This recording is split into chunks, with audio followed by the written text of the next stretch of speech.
Digital express news और मैं हूं आपके साथ स्वाति। तो चलिए रुक करते हैं आज के ताजा खबरों की ओर। कुख्यात गैंगस्टर सलमान लाला की तालाब में डूबने से मौत हो गई। जानकारी के अनुसार सलमान लाला अपने भाई सिद्धू उर्फ शादाब को सागर जेल से जमानत पर बाहर आने के बाद लेने गया था। इंदौर लौटते समय क्राइम ब्रांच की टीम जो है उनसे सामना होने पर आरोपियों ने पुलिस पर हमला करने की कोशिश की। इस दौरान क्राइम ब्रांच ने सलमान लाला के भाई शादाब सहित अरुण मालवीय, सौरभ और कुलदीप को हथियारों के साथ गिरफ्तार कर लिया। झड़प के बाद मौका पाकर सलमान लाला भाग निकला और पीछा करने पर वह एक तालाब में कूद गया। संभवतः उसे लगा कि तालाब छोटा है और वह इसमें छिप सकेगा, लेकिन तालाब गहरा होने की वजह से वह डूब गया। इंदौर क्राइम ब्रांच के लगातार पीछा करने की कार्रवाई के बीच गैंगस्टर सलमान लाला की मौत हो गई। पुलिस ने शव को बरामद कर मामले की जांच शुरू कर दी है। मौत की सूचना मिल रही है, क्या मामला था, इस तरीके से कहां से ये सूचना मिल गई, कहां? ये 29 और 30 तारीख की दरमियानी रात में, ये लगभग 1:30 से 2:30 बजे के बीच में क्राइम ब्रांच के द्वारा घेराबंदी की थी। सूचना मिली थी कि क्षेत्र सागर से सलमान लाला और मालिक ये लोग आ रहे हैं और जब लोग टेक्निकल एविडेंसेस के आधार पर टीम रवाना हुई थी। और इसमें मैं बता दूं आपको कि एक हफ्ते पहले 2 व्यक्ति पकड़े गए थे, 2 आरोपी पकड़े गए थे, पीयूष चौहान और सत्यम जैन, जिनके कब्जे से 11.52 ग्राम एमडी मिली थी, जिसमें एनडीपीएस एक्ट के तहत केस रजिस्टर किया था। उसमें 2 व्यक्तियों के नाम बताए थे, अरुण डालिम और दूसरे का नाम सलमान लाला। तो इस पर से लगातार क्राइम ब्रांच की टीम लगातार उसको ट्रैक कर रही थी और तभी सूचना मिलने पर टीम रवाना हुई और सीओर के बाईपास पर सीओर बाईपास पर जो इंदौर और भोपाल हाईवे है वहां पर एक स्कॉर्पियो थी जिसकी घेराबंदी की गई, जिसमें 5 व्यक्ति दिखाई दिए। उनको पकड़ने की कोशिश की गई तो 4 पकड़ में आए और एक व्यक्ति भाग गया अंधेरे का लाभ उठा। तो उसमें जब तलाशी ली थी तो वहाँ तो गाड़ी में थे और कुल मिलाकर 2 पिस्टल मिली थी, 2 जिंदा राउंड मिले थे और एक चाकू मिला था। पूछताछ पर उन लोगों के द्वारा बताया गया भागा हुआ व्यक्ति सलमान लाला था। उसके बाद रात भर के द्वारा सर्चिंग की गई और फिर सुबह जो टीम के द्वारा SDRF, क्योंकि पता चला आगे चल के वहाँ तालाब था तो उसकी पीली मिट्टी थी, नया तालाब खोदा हुआ था। तो इस पर से फिर SDRF की टीम बुलाई, कोशिश सर्चिंग की गई, SDRF स्कूबा ड्राइवर को बुलाया गया और उसके बाद फिर सर्चिंग की गई, पर नहीं मिली। फिर उसके बाद टीम वापस आ गई और ऑलरेडी चूंकि इस केस में ये वांटेड था अरुण डालिम और साथ में इनके आर्म्स एक्ट के धारा बढ़ाई जाकर इन 4 आरोपियों को अरेस्ट कर लिया गया, PR कर लिया गया। अभी भी सीओर पुलिस के द्वारा सूचना मिली है कि एक डेड बॉडी मिली है, संभवतः जो तैरकर जो क्योंकि ऊपर आ गई है, क्योंकि 2 दिन से लगातार सर्चिंग चल रही थी तो संभवतः पीने के बाद बॉडी ऊपर आ गई। तो उससे फिर जिनसे किसी सलमान लाला हो सकता है वो उसके डूबने से मौत हुई है, ऐसा उनकी तरफ फोन आया है। फिलहाल अभी इसको एक टीम रवाना की गई है, इनके परिजनों को सूचना दे दी गई है और इसमें वेरिफिकेशन किया जा रहा है और इसमें और जो आरोपी PR पर है उनसे पूछताछ की जा रही है। सलमान के कितने अपराध थे?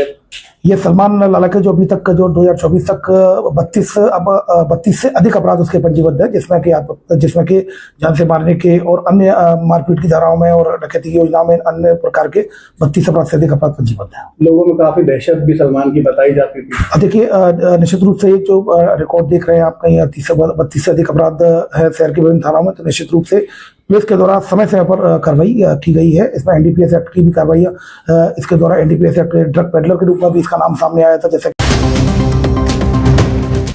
ये बड़ी खबर आपको बता दें, जहां क्षत्रिय करनी सेना के राष्ट्रीय उपाध्यक्ष एवं प्रदेश अध्यक्ष इंदर सिंह राणा ने रविवार को विदिशा में आयोजित करनी सेना मिलन समारोह में शिरकत की। उनका नगर के बाढ़ वाले गणेश मंदिर पर जो है भव्य स्वागत हुआ। लगभग 100 वाहनों की रैली विवेकानंद चौराहा, बस स्टैंड, नीमताल और ओवरब्रिज से होते हुए महाराणा प्रताप चौराहा पहुंची, जहां प्रतिमा पर माल्यार्पण किया गया। मुख्य समारोह जालोरी गार्डन में आयोजित हुआ। इस दौरान राणा जी ने कहा कि करनी सेना भले ही शाखाओं में बटी हो, लेकिन लक्ष्य एक ही है, राष्ट्र। उन्होंने बताया कि 15 नवंबर को देवास में राष्ट्रीय स्तरीय महाकुंभ का आयोजन होगा। साथ ही 10 सूत्रीय मांग पत्र शासन को सौंपते हुए जताया कि समाज की उपेक्षा अब बर्दाश्त नहीं होगी। समारोह में जो है प्रदेश संगठन मंत्री अजय सिंह राठौर, राष्ट्रीय महासचिव प्रताप सिंह सेंगर और अन्य पदाधिकारी भी मौजूद रहे। संचालन डॉक्टर अभिनव सिंह सिसोदिया तथा आभार प्रदर्शन उदय सिंह राठौर ने किया। अभी 2 जिले हमारे लगभग निपट चुके हैं। बैठकों का दौर हमारा कंटिन्यू लगातार जारी है और क्षत्रिय क्रांति महासम्मेलन जो 15 नवंबर को देवास में होने जा रहा है, उस सबके निमंत्रण के लिए यह यात्रा चल रही है। और यात्रा में लगभग 2 जिले हमारे निपट चुके हैं। एक जिले को हम 3 दिन दे रहे हैं और जगह जगह जाकर हम निमंत्रण देने पहुंच रहे हैं। इसमें हमारी 10 सूत्री मांगे, गौ माता को लेके, हरदा वाले प्रकरण को लेकर, आरक्षण को लेकर और अपना जो इतिहास संरक्षित कानून है उसको लेकर है। तो ऐसे सनातन से जुड़ी, वीर जवानों से जुड़ी हुई मांगे हैं, मंदिरों से जुड़ी हुई मांगे हैं। तो हमारी 10 सूत्री जो मांगे हैं उनको लेकर हमारा सम्मेलन होने जा रहा है, क्रांति सम्मेलन। देखिए, मांगे, अभी ये जनसभा महारैली है, यह क्रम चलता रहेगा, यह क्रम चलेगा लगभग 3 साल। ये हमारी आवेदन यात्रा रहेगी, नेक्स्ट ईयर हमारी निवेदन यात्रा रहेगी, और जो चुनाव वाला साल रहेगा उस समय आप सब जानते हैं कि क्षत्रिय कैसे यात्रा करेगा फिर, और कैसे निवेदन, आवेदन, और उसके बाद आप समझते हैं कि फिर क्या होता है। तो वो सब क्रम में चलता रहेगा। लेकिन अब जब तक मांगे सरकार हमारी मानेंगे नहीं, तब तक हम ना रुकने वाले हैं ना थकने वाले हैं, क्योंकि क्षत्रिय का काम है राष्ट्र, समाज और गौ माता सबकी रक्षा करना। तो वो हमारा दायित्व है, उस दायित्व का निर्वाह करने के लिए हम तत्पर हैं और उसकी जिम्मेदारी हम लेते हैं, ताकि हम पूरे प्रदेश में और देश में ये मैसेज दे सकें कि क्षत्रिय आज भी आपके लिए लड़ने के लिए खड़ा है। राष्ट्रीय खेल दिवस के अवसर पर टीटी नगर स्टेडियम में विशेष कार्यक्रम आयोजित किया गया। इस मौके पर मुख्य अतिथि के रूप में मध्य प्रदेश शासन के खेल मंत्री विश्वास सारंग एवं भारतीय क्रिकेट टीम के पूर्व खिलाड़ी मदन लाल शर्मा उपस्थित रहे। आपको बता दें कि खेल मंत्री विश्वास सारंग ने संबोधित करते हुए कहा कि प्रधानमंत्री नरेंद्र मोदी ने मन की बात कार्यक्रम में जो है मध्य प्रदेश के विचारपुर की बेटियों की फुटबॉल टीम को मिनी ब्राजील कहकर संबोधित किया था। यहाँ हर घर में फुटबॉल का जोश देखा जाता है और कई क्लब सक्रिय हैं। इसी तरह धार जिले के सरदारपुर में भी फुटबॉल को लेकर विशेष परंपरा है। खेल दिवस पर दोनों क्षेत्रों की बेटियों के बीच भोपाल में फुटबॉल मैच आयोजित किया गया। सारंग ने विश्वास जताया कि यह मैच प्रदेश में फुटबॉल को नई ऊंचाइयों तक पहुंचाने का कार्य करेगा और खेलों के प्रति युवाओं में जागरूकता बढ़ाएगा। शहडोल जिले के एक छोटे से स्थान विचारपुर में क्या कुछ होता है, इसको जब इंगित किया तो ये हम सबका दायित्व बनता है कि हम उस सपने को साकार करें। और इसीलिए हमने 1 महीने पहले ये निश्चित किया था कि विचारपुर और दूसरा हमारा धार जिले का सरदारपुर, ये दोनों स्थान ऐसे हैं जहां समाज में खेल के प्रति, गांव में, उस क्षेत्र में खेल के प्रति लोगों का बहुत लगाव है, और उसमें भी फुटबॉल को लेकर जो जागरूकता है और जो लगाव आगे बढ़ाने का है, उसमें हमें ऐसा लगा कि ये दोनों टीम को हमको बुलाकर दोनों को और प्रोत्साहित करना चाहिए। और मौका मिला ध्यानचंद जी की जयंती का अवसर पर खेल महोत्सव का, ये सोने पर सुहागा जैसी बात है। तो आज ये दोनों टीमें हमारी विचारपुर की मिनी ब्राजील और सरदारपुर की मिनी अर्जेंटीना, ठीक है ना? तो ये दोनों पर मैं ये मानता हूं कि दोनों हमारे सरदारपुर और विचारपुर की टीम को मैं ये चाहूंगा कि इतनी मेहनत करो, इतना आगे बढ़ो कि आगे दूसरे देशों के छोटे स्थान में मिनी सरदारपुर और मिनी विचारपुर की टीम बन जाए। टीला जमालपुरा पुलिस ने कुख्यात शिकारी जफर बैग उर्फ धार को गिरफ्तार किया है। आरोपी शादी और पार्टी के लिए ऑर्डर पर शिकार कर मीट सप्लाई करता था, जिसे 300 से 500 रुपए प्रति किलो तक बेचा था। पुलिस ने उसके कब्जे से 315 बोर की लाइसेंसी राइफल और एक छुरी जब्त की है। जफर बैग कुख्यात अपराधी फहीम बम के गिरोह से जुड़ा हुआ है। यह गिरोह संगठित रूप से वन्य प्राणियों का शिकार कर मांस और उनके उत्पादों की अवैध बिक्री करता है। टीआईडीपी सिंह ने बताया कि 11 जुलाई को तलैया स्थित फहीम बम के घर पर फॉरेस्ट विभाग ने छापा मारा था, जहां से बड़ी मात्रा में वन्य प्राणियों का जो है मीट बरामद हुआ था। पूछताछ में जो है जफर ने अपने अन्य साथियों के नाम उजागर किए हैं। गिरोह का सरागना फहीम बम भी अभी जो है फरार बताया जा रहा है, जिसकी तलाश जारी है। पुलिस ने आरोपी को फॉरेस्ट विभाग के हवाले कर दिया है।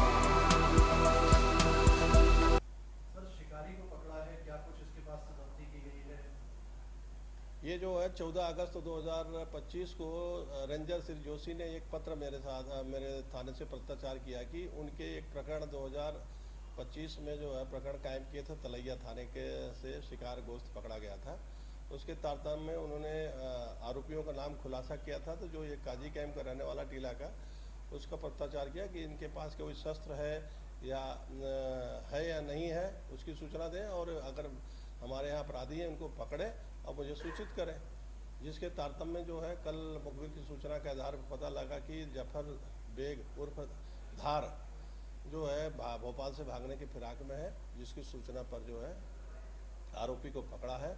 उसके खिलाफ जो है अवैध शस्त्र मिला है, उसके 25 साल से कार्रवाई की गई है। ये सप्लाई जो है, इनका कहना है कि इनका जो एक गैंग है, रैकेट है पूरा, एक दर्जन है, आधा दर्जनों का नाम वन विभाग ने खोला है। अन्य जो मुख्य आरोपी हों उनका नाम बताया मुझे। इसकी सूचना जो विवेचक को, रेंजर साहब को बता दिया जाएगा।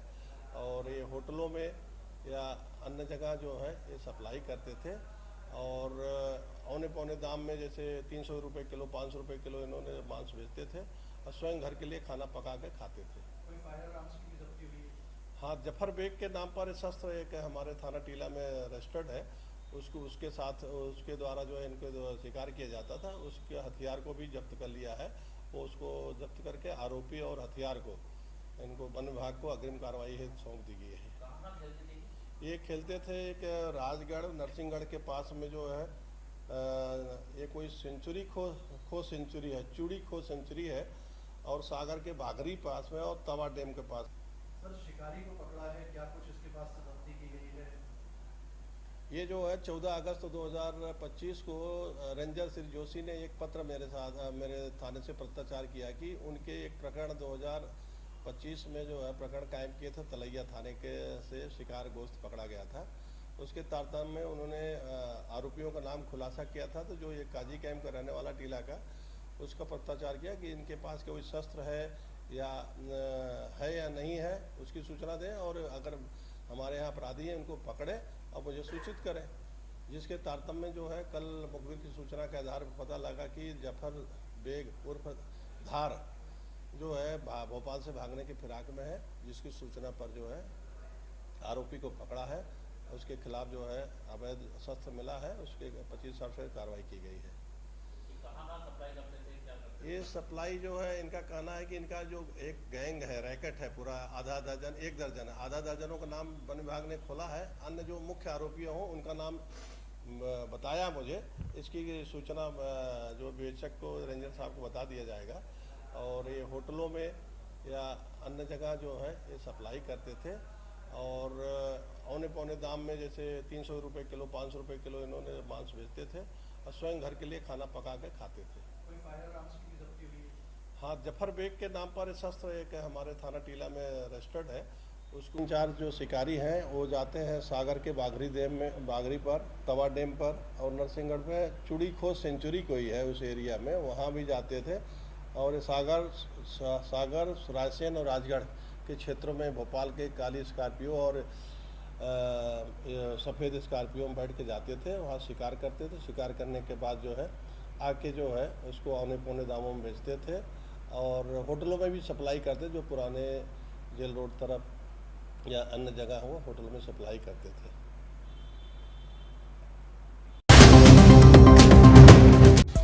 क्राइम ब्रांच की बड़ी कार्रवाई पर भोपाल कमिश्नर हरि नारायण चारी मिश्र ने प्रेस कॉन्फ्रेंस कर जानकारी दी। उन्होंने बताया कि कृषि उपकरण बनाने की आड़ में पिछले 40 वर्षों से अवैध हथियार तैयार किए जा रहे थे। ये हथियार झांसी और आसपास के जिलों में सप्लाई किए जाते थे। साथ ही मध्य प्रदेश से लगे अन्य जो राज्यों में भी इनकी तस्करी होती थी। कार्रवाई के दौरान पुलिस को 5 हथियार बरामद हुए हैं। पूरे मामले में 5 आरोपियों को गिरफ्तार किया गया है। जांच में सामने आया कि आरोपी एक पिस्टल को 35,000 रुपए से अधिक कीमत पर बेचते थे। लंबे समय से चल रहे इस अवैध कारोबार का खुलासा क्राइम ब्रांच की टीम ने किया है। कमिश्नर ने बताया कि यह कार्रवाई प्रदेश में हथियारों की तस्करी पर बड़ी चोट है। पुलिस अब आरोपियों से जुड़े अन्य नेटवर्क की भी पड़ताल कर रही है। हथियार अगर देखें तो इससे 5 हथियार मिले हैं। खासतौर पे एक पूर्व में मिला था, 4 और हथियार मिले हैं। लेकिन जो खासतौर पे वो उपकरण है, उपकरणों की संख्या काफी, लेथ मशीनें मिली हैं 2 और लेथ मशीनें जो हैं वो परिष्कृत किस्म की हैं, उससे बड़ी संख्या में लगातार बनते रहे हैं। ये लगभग 30-40 वर्षों से है वहाँ पर। पूर्व में जो एक आरोपी है उसका आपराधिक रिकॉर्ड है, उसके बाद लूट के मामला भी जो कायम है। उसके साथ में 3 लोग और मिले हैं। पूर्व में एक आरोपी मिला था जिसके आधार पर पुलिस ने आगे अपने जांच की दिशा बढ़ाई थी, और उसके अलावा जो 3 जो मिले हैं, उसके अलावा 4 लोग मिले हैं। कुल 5 आरोपी अभी तक इस पूरे मामले में गिरफ्तार हो चुके हैं। लेकिन पुलिस की जो तफ्तीश होगी, जो विवेचना होगी, उसकी अगली कड़ी होगी कि पूर्व में जो खासतौर पे जो बड़ी संख्या में इन्होंने हथियार बनाए और जिस तक भी पहुंचे, अपराधी कहीं का भी, अपराधियों के लिए कोई राज्य या कोई सीमा नहीं होती, वो अपराध कहीं भी कर सकते हैं। इसलिए पुलिस जहां पर भी हथियार दिए गए हैं वहां अपराधियों तक पहुंच करके और बाकी जो पूर्व में इन्होंने हथियारों को दिए हैं वहां तक उनका पर्दाफाश करेगी। नहीं, फैक्ट्री में चूंकि ऐसे हथियार कोई खुली फैक्ट्री की तरह नहीं चल सकता। इसमें घर के ही जो सदस्य होते हैं, 4 लोग मिलकर के इसका उत्पादन कर रहे थे, क्योंकि अगर बाहर के बहुत ज्यादा पर्याप्त होगा तो इसका जल्दी पर्दाफाश या आसपास के लोगों को भनक लग जाएगी। ये इतने इसको गोप्य तरीके से किया जा रहा था कि जो पड़ोसी हैं या उस गांव के जो दूसरे लोग हैं, जब पुलिस ने लगातार बात की, पुलिस की टीम 2 दिन रहकर लगातार वहां कार्रवाई की, तो उसमें उनको भी इस बात की सही भनक नहीं थी। बाहर के लोगों को इस बात का आभास था कि संभवतः ये कृषि उपकरणों को बना रहा है। लेकिन जब लोगों को पता चला तो उनको भी आश्चर्य हुआ। तो वहां के लोगों को खासतौर पर पता नहीं था, बाहर के लोग नहीं थे, जो भी लोग थे घर पे थे। और जैसा कि मैंने बताया कि 3 पीढ़ी से लगातार इसमें लोग काम कर रहे हैं। एक पीढ़ी पहले के लोग काम कर रहे हैं, अभी जो आरोपी पकड़े गए हैं उनके जो दूसरी जो आने वाली पीढ़ी है, जो अगली पीढ़ी है, वो भी इस तरह के कामों में संलिप्त मिली। चल रही। दूसरा ये हथियार वाला देख रहे हैं, तो क्या मध्य प्रदेश एक सॉफ्ट टारगेट हो गया है इस प्रकार के अपराधियों के लिए, एक जगह बनाने के लिए? क्योंकि लगातार पिछले साल से हम देख रहे हैं और 2-3 बार ये अवैध फैक्ट्रियों का, हथियारों का पकड़ा है। नहीं, बल्कि उल्टा है। पुलिस यहाँ पे लगातार सक्रियता से कर रही है और जैसे ही कोई सूचना मिलती है तो गति से कार्रवाई करती है। अगर इसको क्या नहीं पकड़ा जाता तो क्या ये हथियार मान लिया जाता है कि हथियार बनते नहीं है? ऐसा नहीं है।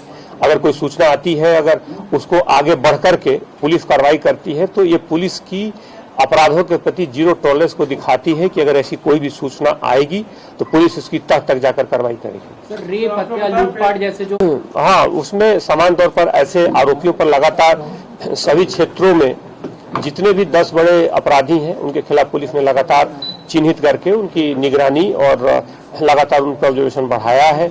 इसके साथ ही साथ अगर हम देखेंगे तो तुलनात्मक रूप से लगातार कमी आई है अपराधों में। आप देखेंगे, अगर हम 1-2 साल पूर्व के अगर अपराधों का हम देखें तो शहर में लगभग 55 से 60 हत्याएं प्रति वर्ष होती थी। अभी पिछले 1-2 सालों में हत्याओं 35 से 36 के बीच में आ गई हैं प्रत्येक साल। यानी कि प्रत्येक वर्ष इसी तरह जो हत्या के प्रयास जैसे मामलों में भी 40% के आसपास गिरावट आई थी। तो धीरे धीरे अपराधों में गिरावट आई है, ऑर्गेनाइज क्राइम में कमी आई है। और इसका एक बड़ा कारण है, सीधा कारण है कि अगर कोई सूचना मिलती है, अगर कोई आइसबर्ग का टिप दिखता है तो पुलिस उस पूरे आइसबर्ग तक पहुंचने की कोशिश करती है। सर, लगातार हम देखते हैं कि आने के लिए सरकार से भी सब्सिडी ली जाती है, वित्तीय सहायता भी सरकार प्रदान करती है, तो क्या इस प्रकार कोई लिंक मिला? चूंकि लेथ मशीन पूर्व में लगी है, लेथ मशीन अभी की नहीं है। पिछले लगभग अभी जो ली गई है 8-10 सालों से है, उसके पूर्व में भी कुछ मशीनें लगी होंगी।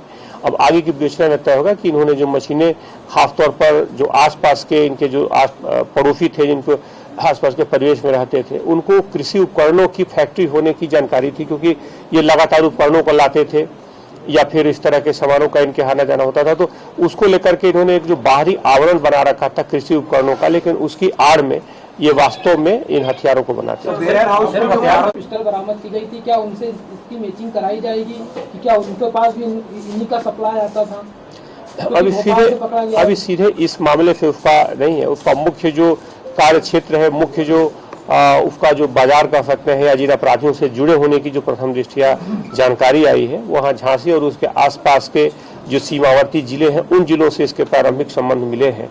लेकिन जहाँ तक विवेचना की बात है, पुलिस जब अपराधियों को विवेचना करती है तो हर संभावित मुद्दे पर खुला रखती है और विवेचना करती है। कुटीर उद्योग का जिक्र किया नहीं, मैंने बताया कि पुलिस इस तरह के मामलों में लगातार कार्रवाई करती है। तो यहाँ पे एक आरोपी को सबसे पहले पकड़ा गया था चेकिंग के दौरान, और कुछ सूचना थी, क्राइम ब्रांच ने उस आरोपी को पकड़ा। मोटरसाइकिल के साथ जब सर्चिंग में पाया गया तो उसके पास बड़ी ही एक अच्छी परिष्कृत किस्म की पिस्टल उसके पास मिली।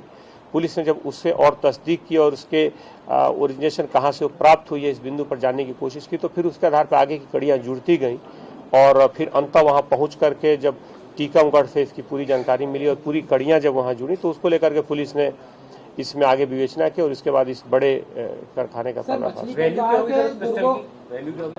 क्या सर वहाँ पे भी अभी दबिश दी गई है पुलिस की ओर से, वहाँ पे भी जांच की जा रही है, क्या मोहसिन के जिम पे भी पुलिस जांच करेगी? इसमें विवेचना में कोई इसकी सीमा रेखा नहीं होती है। विवेचना में जो भी मुद्दा आता है और जिसमें तथ्य सत्यापित होते हैं पुलिस उन बिंदुओं की जांच करती है। सर शुरुआत में ही कहा कि कितने वेयर हाउस वाले को आरोपी बनाए गए हैं? उसमें प्रथम दृष्टया जिन 4 लोगों की जो संलिप्तता है उन्हें बनाया गया आरोपी। बहरहाल आगे की कड़ी मैंने कहा कि इसमें किसी भी तरह का अगर कोई स्थानीय मदद है, किसी स्थानीय व्यक्ति की संलिप्तता है, इसके जो खरीदार है, इसके अगर कोई फाइनेंसर है, किसी तरह के अपराधियों से इनका संपर्क है, पुलिस इन सारे बिंदुओं पर, सारे मुद्दों पर जांच करेगी। सर सारी मछली की बीमारी की घटना ये लगातार पिछले कुछ समय से काफी बढ़ी। कुछ मोबाइल की घटनाएं आई है लेकिन पुलिस ने लगभग अधिकांश मामलों में पकड़ा है। जहाँ तक इसकी घटना है, लूट की घटना, उसमें कमी आई है, स्पष्ट रूप से उसमें कमी आई है। लेकिन ऐसे जो भी आरोपी खासतौर पर जेल से छूटते हैं, जमानत पर छूटते हैं, पुलिस की लगातार पुलिस उन पर निगरानी करती है।